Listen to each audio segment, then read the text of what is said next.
and said, without raising his voice, "I am at an inn, I am hungry, and I shall remain."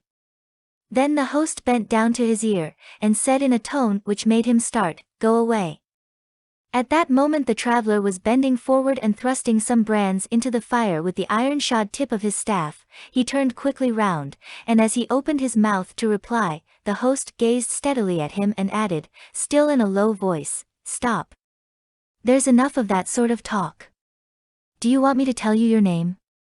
Your name is Jean Valjean. Now do you want me to tell you who you are? When I saw you come and I suspected something, I sent to the town hall, and this was the reply that was sent to me. Can you read?" So saying, he held out to the stranger, fully unfolded, the paper which had just traveled from the inn to the town hall, and from the town hall to the inn. The man cast a glance upon it. The landlord resumed after a pause. "I am in the habit of being polite to every one. Go away." The man dropped his head, picked up the knapsack which he had deposited on the ground, and took his departure. He chose the principal street. He walked straight on at a venture, keeping close to the houses like a sad and humiliated man. He did not turn round a single time. Had he done so, he would have seen the host of the Cross of Colbas standing on his threshold, surrounded by all the guests of his inn, and all the passers-by in the street, talking vivaciously, and pointing him out with his finger, and, from the glances of terror and distrust cast by the group, he might have divined that his arrival would speedily become an event for the whole town. He saw nothing of all this. People who are crushed do not look behind them. They know but too well the evil fate which follows them. Thus he proceeded for some time, walking on without ceasing, traversing at random streets of which he knew nothing, forgetful of his fatigue, as is often the case when a man is sad. All at once he felt the pangs of hunger sharply. Night was drawing near. He glanced about him, to see whether he could not discover some shelter. The fine hostelry was closed to him. He was seeking some very humble public house, some hovel, however lowly. Just then a light flashed up at the end of the streets. A pine branch suspended from a cross-beam of iron was outlined against the white sky of the twilight. He proceeded thither. It proved to be, in fact, a public house. The public house which is in the Rue de Chaffaut. The wayfarer halted for a moment, and peeped through the window into the interior of the low-studded room of the public house, illuminated by a small lamp on a table and by a large fire on the hearth. Some men were engaged in drinking there.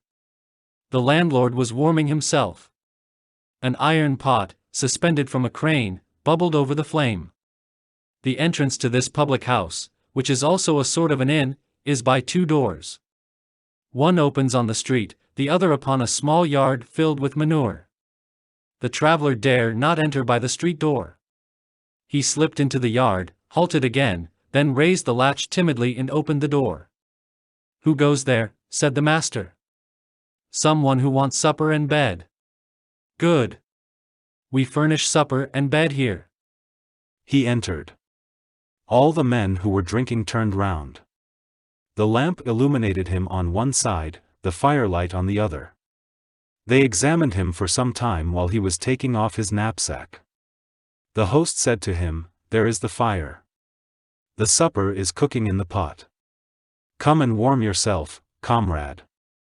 He approached and seated himself near the hearth. He stretched out his feet, which were exhausted with fatigue, to the fire. A fine odor was emitted by the pot.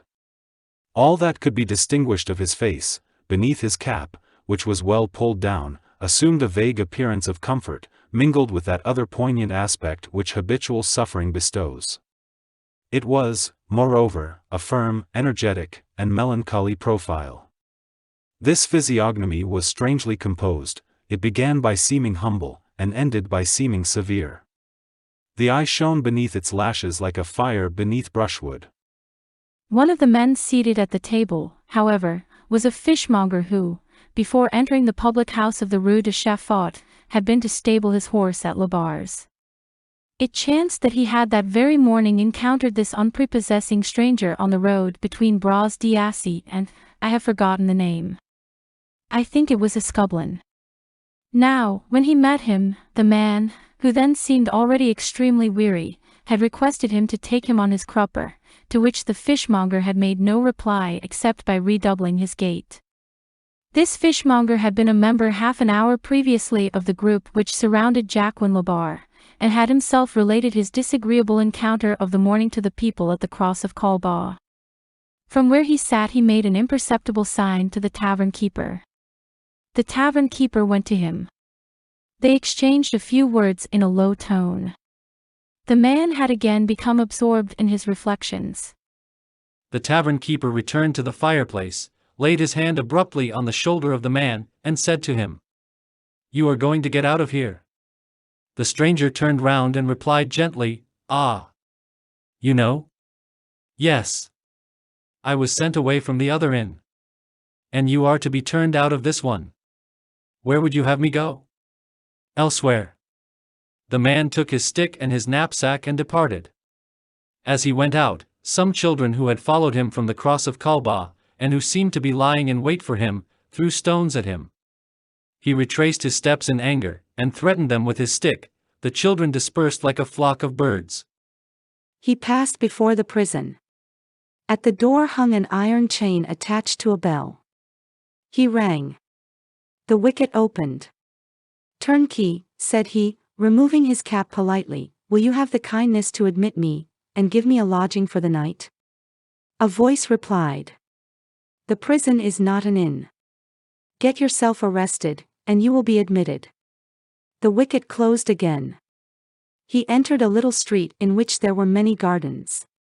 Some of them are enclosed only by hedges, which lends a cheerful aspect to the street. In the midst of these gardens and hedges he caught sight of a small house of a single story, the window of which was lighted up. He peered through the pane as he had done at the public house.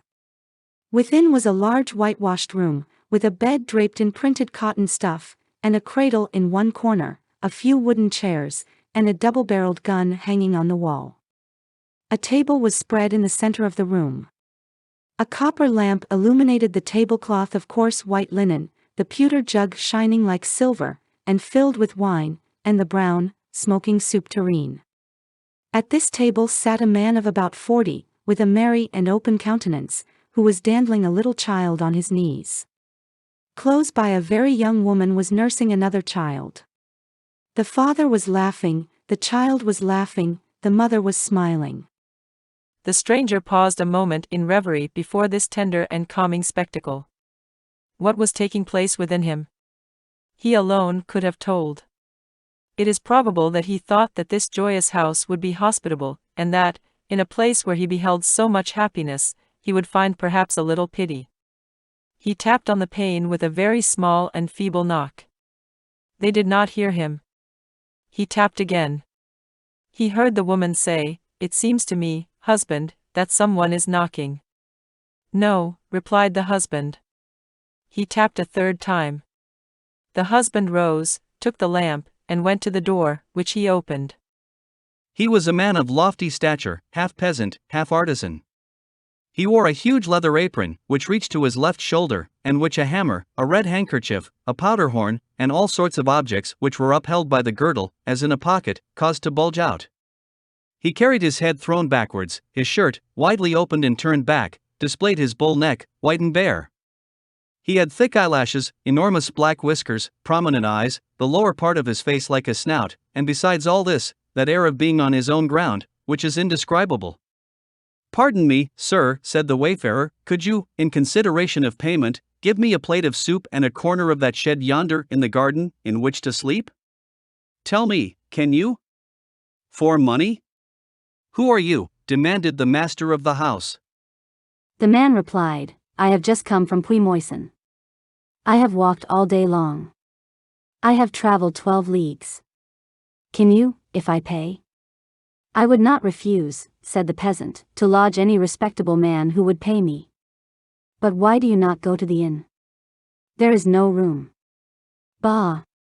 Impossible. This is neither a fair nor a market day. Have you been to Labarre?" "Yes." "Well?" The traveler replied with embarrassment, "I do not know. He did not receive me."